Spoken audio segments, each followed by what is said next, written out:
मुंबई शहर में वाशी इलाके में चिंटू पिंटू नाम के दो अनाथ बच्चे रहते थे। अनाथ होने के कारण वो सड़कों पर जीवन बिताया करते थे। उनका खाने का कोई ठिकाना नहीं था, ना सोने का कोई ठिकाना था।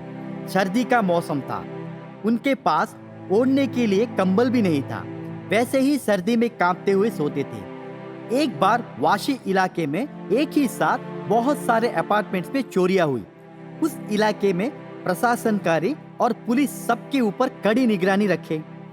जो कोई भी सड़क पर सोता था उनकी जांच पड़ताल किए और उनको वहां से भगाए। अब चिंटू और पिंटू की बारी आई। एक पुलिस ऑफिसर उनके पास आकर, क्या नाम है तुम दोनों का? मेरा नाम चिंटू और उसका नाम पिंटू। यहाँ पर क्या कर रहे हो? साहब, हम यहीं पर रहते हैं, हमारा कोई घर नहीं है। तो ऑफिसर कांस्टेबल को बुलाकर दोनों की जांच ली।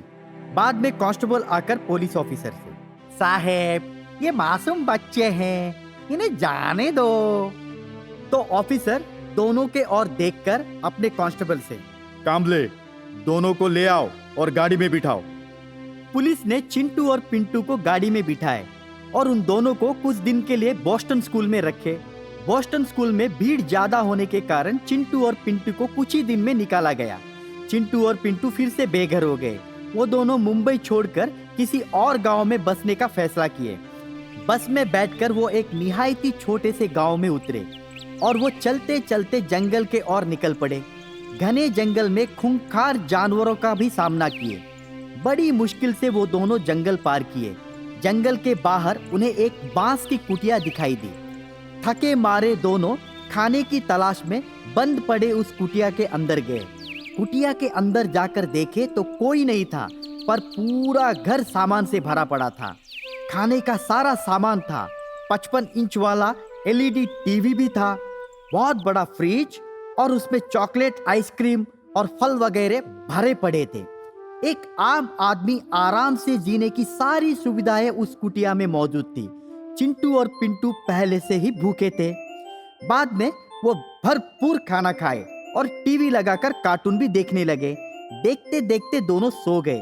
अचानक आधी रात चिंटू और पिंटू को एक भयानक आवाज सुनाई दी। ए चिंटू, ए पिंटू, तुम दोनों मेरे अतिथि हो, उठो। वो आवाज सुनकर दोनों जाग गए। चारों तरफ देखने लगे, पर कहीं कोई नहीं था। फिर से आवाज सुनाई दी, तुम दोनों आज रात के लिए मेरे मेहमान हो। कल सुबह तुम दोनों को यहाँ से निकलना होगा। मैं तुम जैसे भटके हुए लोगों की मदद करता हूँ। तुम्हें मैं एक दिन की मेहमान नवाजी करके खुश करके भेजता हूँ, पर खाली हाथ नहीं भेजता हूँ। जाते वक्त तुम ढेर सारा धन भी लेकर जाओ, ताकि तुम दोनों उस धन की मदद से आगे की जिंदगी खुशी खुशी जी सको। मेरा धन तुम्हें जिंदगी भर साथ देगा, पर याद रखना, जिस दिन तुम गलत काम करोगे उसी दिन तुम फिर से सड़क पर आ जाओगे। ईमानदारी से जिंदगी बिताओ। ये लो। इतना कहने के बाद तुरंत चिंटू और पिंटू के सामने ढेर सारा पैसा और सोने के सिक्के, हीरे, जेवरात सभी आकर बरसने लगे। चिंटू पिंटू दोनों इतने सारे रकम को कैसे लेकर जाए उस सोच में पड़ गए। तब मैजिकल हाउस ने हंसते हुए, घबराओ मत, ये पूरे संपत्ति का मोल करोड़ों में होगा, और वो करोड़ों रुपए इस छोटे से ATM कार्ड में होगा, और इसका सीक्रेट पासवर्ड है। मैजिकल हाउस ने चिंटू और पिंटू दोनों के कान में चुपचाप से सीक्रेट पासवर्ड बताया। चिंटू और पिंटू ATM कार्ड से पैसा ड्रॉ किए और फिर से मुंबई जाकर कपड़ों का कारोबार शुरू किए और दोनों खुशी खुशी जीने लगे। रामापुर नाम के गांव में गिरिजा नाम की औरत रहा करती थी। 2 साल पहले उसकी पति की मौत अचानक से हो गई। गिरिजा अपना एक लौता बेटा मंगेश के साथ रहा करती थी। अमीर होने के कारण गिरिजा के अंदर अहंकार भाव ज्यादा था। वो अपने बेटे मंगेश की शादी किसी अमीर घराने में कराना चाहती थी, पर मंगेश प्रिया नाम की एक गरीब घर की लड़की से प्यार करता था। प्रिया दिखने में बहुत सुंदर थी, पर वो पैदाइशी गूंगी थी। गूंगी होने के बावजूद मंगेश उससे बेहद प्यार करता था। प्रिया बांस की टोकरी बनाने में माहिर थी। एक दिन मंगेश अपने माँ के पास जाकर, माँ, मैं प्रिया नाम की लड़की से बहुत प्यार करता हूँ। वो बहुत अच्छी लड़की है। भगवान का दिया सब कुछ हमारे पास है। तुम्हारी देखभाल करने के लिए तुम्हें एक अच्छी सी बहू चाहिए था ना, मैंने ढूंढ लिया है। आपको शिकायत का मौका भी नहीं देगी। जितना वो सुंदर है उतनी ही गुणवंती भी, और ऊपर से वो पैदाइशी गूंगी है बेचारी। मंगेश की बात सुनकर गिरिजा गुस्से में कांप उठी। क्यों रे नालायक, यही दिन देखने के लिए मैंने तुम्हें पैदा किया। शादी वही होगी जहाँ मैं चाहूंगी। किसी गरीब घराने की लड़की को मैं कतई स्वीकार नहीं करूंगी। जाओ, तबाह हो जाओ, जल्दी ही मैं तुम्हारी शादी करवा दूंगी। माँ की बात सुनकर मंगेश बड़ा उदास हुआ। प्रिया के प्यार में वो इस कदर पागल था कि उसने बिना किसी की सलाह लिए चुपचाप जाकर किसी मंदिर में प्रिया के साथ शादी कर ली। शादी करके प्रिया को वो सीधा अपने घर लेकर आ गया। गिरिजा उन दोनों को देखकर चौंक गई और गुस्से में तप-तपा गई। आकर अपने बेटे मंगेश को जोर से थप्पड़ मारी और अपनी बहू प्रिया का हाथ पकड़कर बाहर ले जाने की कोशिश की। तब मंगेश ने माँ को रोककर, माँ, आज तक मैंने आपकी हर बात मानी।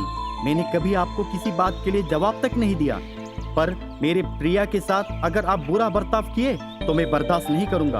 आपकी बहू है वो, और मेरी धर्मपत्नी, याद रखना। उसके ऊपर एक भी आंच आई तो मैं चुप नहीं बैठूंगा। कहकर वो अपनी पत्नी प्रिया का हाथ पकड़कर कमरे में लेकर गया।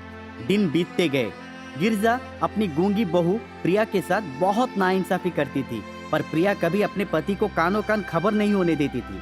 घर का पूरा काम प्रिया से करवाती थी और ऊपर से हाथ पैर मालिश भी करवाती थी।